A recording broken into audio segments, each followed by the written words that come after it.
I'm here at the Lily Pond. Lily Pond is actually the name of my daughter. I'm out here in Golden Gate State Park, San Francisco. One of the questions I've been asking myself recently, I kind of want to let you know, is am I too old to start over? Some of you may be laughing, say, you're a freaking young kid. I'm 30, and I was wondering, I've been going through a pivot. I'm trying to build a multi-billion-dollar organization. I'm trying to affect the world. I'm trying to grow something on a completely crazy level. I've been motivated by Elon Musk, and I've been wondering recently, am I too old to start over and move into this whole crazy scene that's the startup world with investors and, you know, venture capitalists and private equity and all this, you know, it's mainly like 22-year-old kids. Oh, how pretty is this?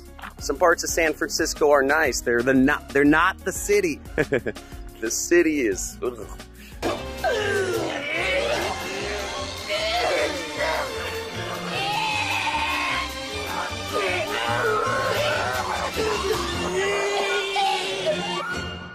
Am I too old to start over? And I have a lot of students who are in their 60s, 70s, 80s. I even have a student that's 90 some years old, wondering, is it too late for me? Is it too late? It's too late.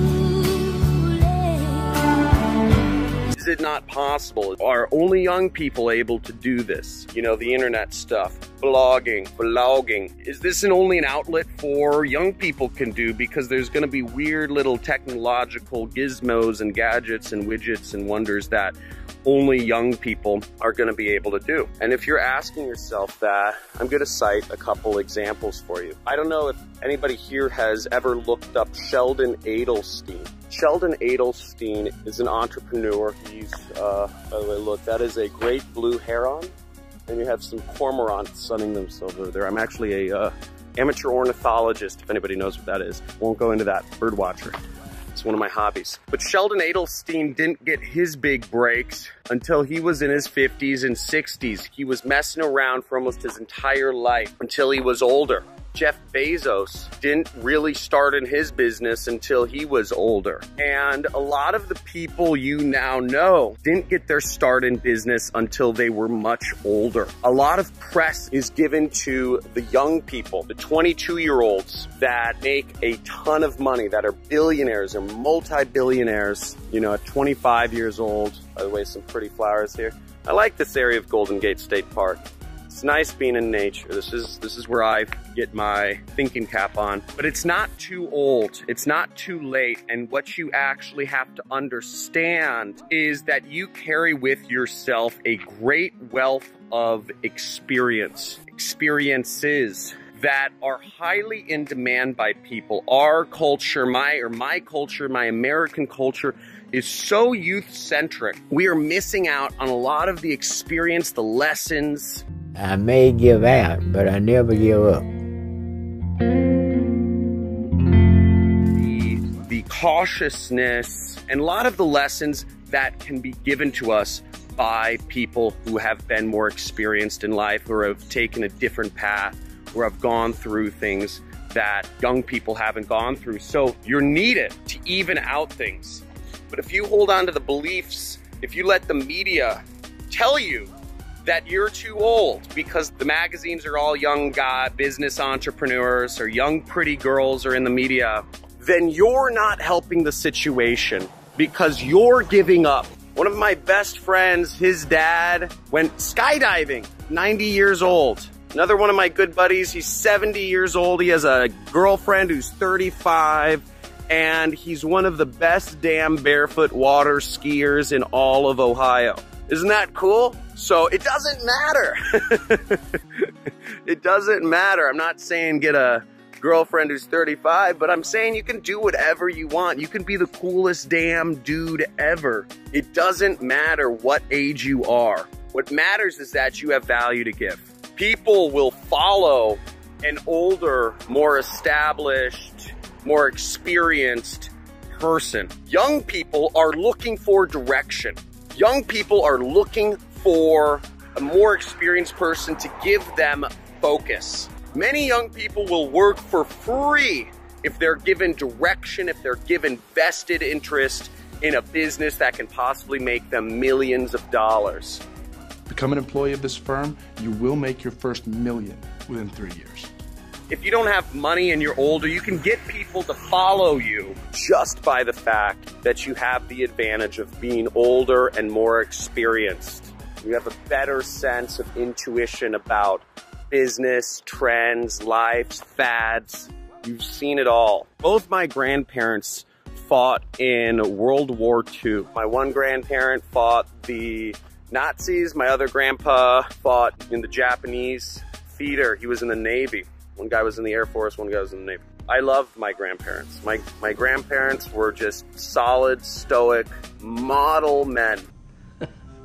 I remember them saying it. Stoiki muzhik. Which sort of means like standing man. You don't see it very much anymore. My one grandpa got pretty dirty and demented in his old age, but we won't go into those years. They were model, stoic, stand-up men. They took care of their families. They took care of their loved ones. They didn't overspend. They were frugal. They saved. They lived a good life, and they sent their kids to college, and they just did, you know, they worked hard. They didn't complain. Both my grandpas, their pain tolerance was through the roof. You couldn't throw them off. We used to visit them. My one grandpa lived in Indiana. My other grandpa lived outside of Chicago. I used to sit and listen to them. We'd go out there, fly out there every year, maybe a couple times a year. And I'd listen to them for hours, tell their stories about the Navy. My grandpa was a boxer in the Navy, and he fought some crazy guys. One guy beat him up. He fought a Golden Glove guy who he said he stopped boxing after that. Just a lot of stuff. My other grandpa used to tell me about R&R in Cuba. So R&R is like rest and recreation or rejuvenation or whatever. And they would send a lot of the people in the armed services over there to Cuba. So my grandpa loved Cuba. He loved Cuban music, he loved Cuban food, and I'm guessing he loved Cuban women.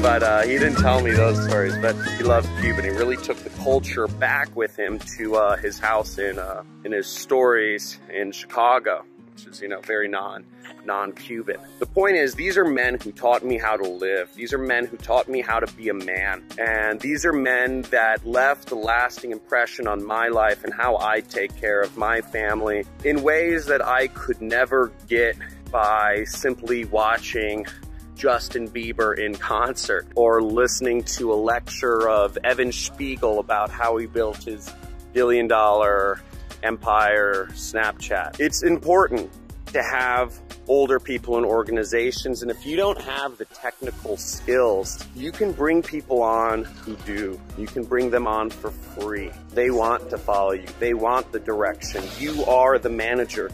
You are the boss man, or the boss woman, whatever that is. It's important.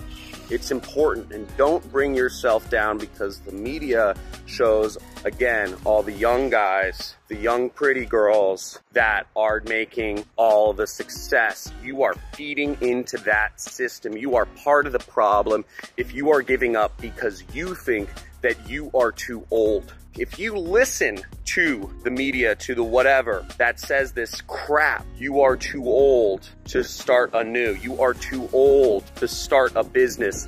You are too old to change your life and to be successful. I'm too old for this shit. I'm too old for this shit.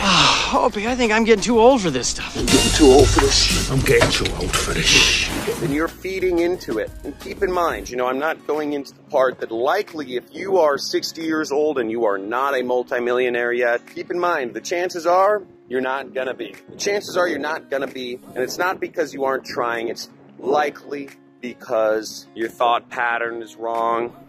You approach problems wrong, you jump around, you let life control your circumstances, you don't like money, you self-sabotage in some ways, Anybody tells you money's the root of all evil doesn't fucking have any.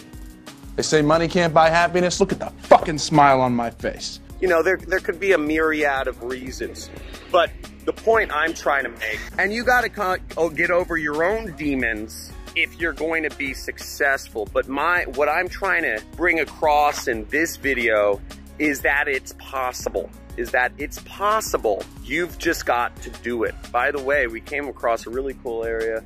We got a cool little amphitheater over here, and we have neat little buildings over here. I love running because running, it feeds my curiosity. It's a great way to see cities, and you always come across new stuff. I love it. It's an adventure. Every run is an adventure, and I dig it, man. I dig it. So dig life. Don't let the media bring you down and say you're too old. Just do it. I don't know.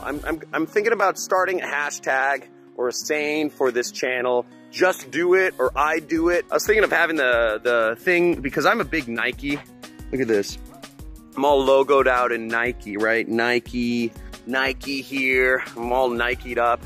I love the saying, just do it, but it seems a little too demanding. Just do it! So I was thinking of having a hashtag, I do it, but then it might seem too self-centric. So I don't know, let me know in the comments what you guys prefer, just do it or I do it, okay? So leave a comment, just do it, hashtag just do it, if you think that's the good saying for this channel, or leave a comment that says hashtag I do it, if you think that should be the saying for the tagline for this channel. Either way, I'll see you guys tomorrow. Like this video. As always, I love you guys. I just want you to like me. I just want you to like me, man. You're not too old. Just do it. And I will see you guys mañana.